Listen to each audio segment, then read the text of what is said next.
Hi, this is your host. There are certain things that people do or say that can trigger or provoke certain behaviors in other people.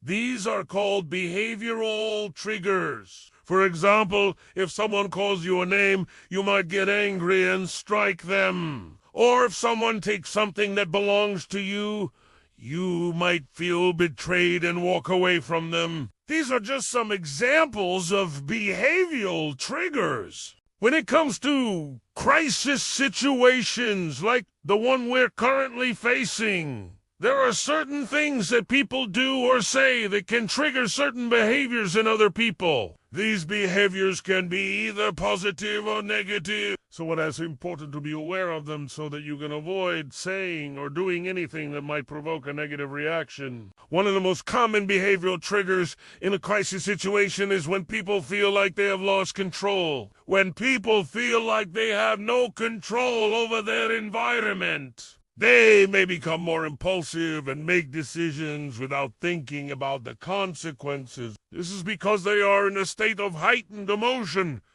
and their ability to think rationally is impaired. For example, during a fire, a person may act irrationally by trying to save their valuable possessions instead of focusing on escaping the building. In another example, during a power outage, a person may act impulsively by looting a grocery store because they feel like they have nothing to lose. Another common behavioral trigger in a crisis situation is when people feel like they are being threatened. When people feel like they are in danger, they may lash out and attack anyone or anything that they perceive as a threat. This is a fight or flight response to danger, and it can cause people to act in ways that they normally wouldn't. For example, during a natural disaster,